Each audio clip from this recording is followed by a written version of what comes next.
Welcome to Time Capsule. Subscribe to help us preserve our shared history for generations to come.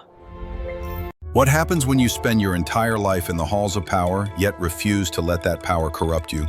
What happens when you speak out for human rights, even if the nation isn't ready to listen? That's the story of John Quincy Adams, son of a founding father, president in his own right, and one of America's boldest voices against slavery. From boy diplomat to elder statesman, he carried a fierce moral fire, no matter the cost. So grab a drink, settle in, and let's explore the journey of John Quincy Adams, a leader who fought for freedom long before it was popular and left behind a legacy of principle that still inspires. John Quincy Adams was born in 1767 in Braintree, Massachusetts, the eldest son of John and Abigail Adams. His father, John Adams, was a founding father and the second president of the United States. Growing up, John Quincy was surrounded by talk of revolution, independence, and democracy lessons that would guide him for the rest of his life. His education began at home, where Abigail made sure he learned Latin, French, and classical literature.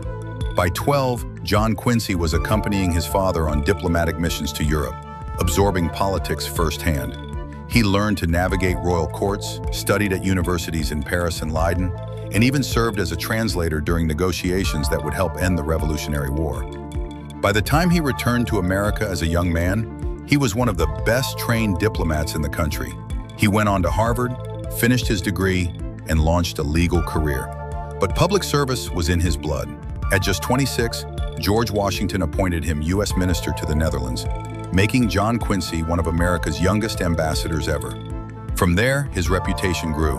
Under President Madison, he helped negotiate the Treaty of Ghent, ending the War of 1812. As Secretary of State under James Monroe, he became the main architect of the Monroe Doctrine, the policy that warned Europe to stay out of the Americas. Historians still call him one of the most skilled secretaries of state in U.S. history. But John Quincy's biggest test came in 1824. The presidential election that year was chaotic, with no clear majority in the Electoral College. The House of Representatives had to decide, and after fierce political deals, John Quincy Adams was chosen as America's 6th president. His time in office was rocky from the start. Supporters of Andrew Jackson, who had won more popular votes, claimed a corrupt bargain put Adams in power.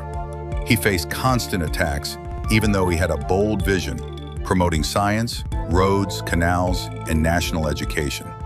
In a sense, he was decades ahead of his time, trying to modernize the country before voters were ready. He proposed a national university, astronomical observatories, and innovations to connect the states. But Congress resisted him, and political enemies tore him down at every turn. In 1828, Andrew Jackson defeated Adams in a brutal rematch.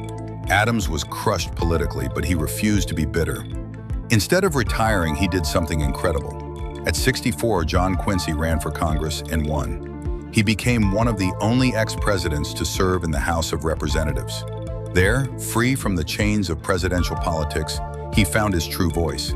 In Congress, John Quincy Adams became one of the loudest, fiercest anti-slavery voices in Washington. He argued tirelessly against the gag rule, which tried to block any mention of slavery in congressional debate. Adams refused to stay silent, submitting petitions and demanding discussion, even when it put him at personal and political risk. His defense of civil liberties, freedom of speech, and human dignity made him a hero to abolitionists and a threat to slaveholders. Adams knew he might not live to see slavery end, but he believed someone had to plant seeds for freedom.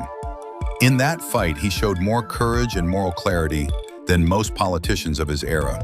One of his most famous moments came in 1841, when he argued before the Supreme Court on behalf of enslaved Africans who had rebelled aboard the ship Amistad. It is the cornerstone of justice that every man should have his day in court. I stand for the slaves whose voices cannot be heard. Adams, then in his 70s, stood up and delivered a powerful defense of their right to freedom. Against the odds, he won the case. The Amistad captives went home to Africa thanks to Adams's belief that justice belonged to all people. Even as an old man, Adams kept working, writing, and speaking. On February 21, 1848, while rising to address Congress, he collapsed from a massive stroke. Colleagues carried him to the speaker's room, where he died 2 days later. His final words, they say, were, "This is the last of Earth. I am content." John Quincy Adams left behind a legacy bigger than his presidency. He showed that public service could be about more than power, that it could be about principle, truth, and fighting for what was right, even when it cost you everything. He was never the flashiest politician, and sometimes he lacked the charisma of his rivals. But he stood for ideas bigger than himself: freedom, education, science, and human dignity. He proved that being on the right side of history is more important than being popular. So, what do you think was John Quincy Adams's greatest achievement? Was it helping write the Monroe Doctrine, fighting slavery in Congress, or standing up for the Amistad captives? Share your thoughts in the comments. I'd love to hear them. And if you enjoyed this journey through John Quincy Adams's extraordinary life, don't forget to like, subscribe, and ring that bell so you never miss another time capsule deep dive. Thanks for watching, and remember, history is never just a list of names. It's the living stories of people who dared to speak up, take risks, and push humanity forward. Stay curious, and I'll see you next time. And that's all for now. Thank you for listening to my story. Until next time, take care.